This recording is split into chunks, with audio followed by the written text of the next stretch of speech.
Okay, so can you tell me a little bit about what you were going to show us? So this is Narcan. Sure, this is Narcan. This is the only way to reverse an opioid overdose.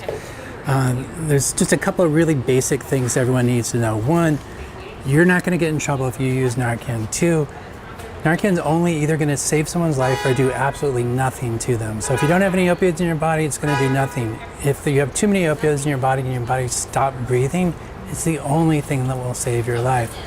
So we really want people to approach this like, if I'm not sure, I'm just going to give the person Narcan, because there's no downside associated with giving them Narcan.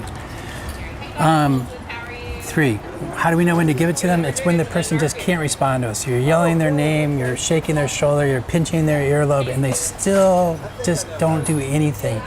That person's having a medical crisis. Whether it's an opioid overdose or a stroke, it doesn't really matter. They need help. So there's 2 doses of Narcan in here. This is a trainer, this is what it looks like. And you open up the box, you pull it out, and you just place it inside the person's nostril, and then depress this button. There's only 1 dose in here, so you don't want to check to see if there's a dose, because now there's 0 doses in here. But get it inside the person's nostril, and then press it, and then hopefully in a minute or so, the person will start breathing. And if they don't, again, the only thing Narcan does is block the uptake of opioids. Give them a second dose. You can't hurt anybody by giving them Narcan, and you could save their life. So even if you just suspect that it's opioids, just go ahead and give it. So the threshold is not whether you think they're taking opioids or not, it's whether they cannot respond to you. So they're having some sort of horrible medical crisis where you're taking your fingers and driving in their flesh, and they don't even bat an eye.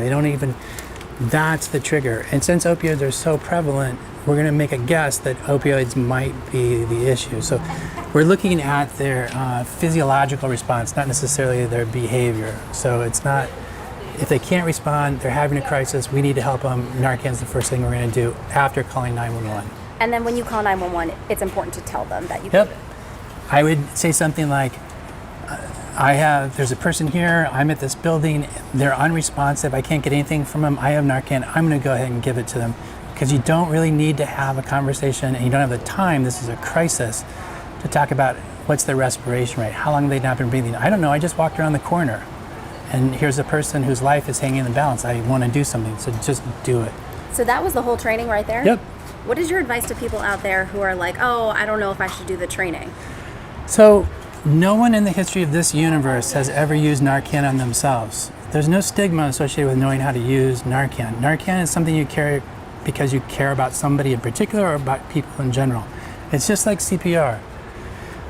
So what I would say is even if you don't think you're ever going to use this, you happen to use the Metro, or you go into bars, or you go into Safeway, or whatever, you might find somebody, and this is the only way to reverse an opioid overdose, and it takes 5 minutes to learn how to do it, and it's free.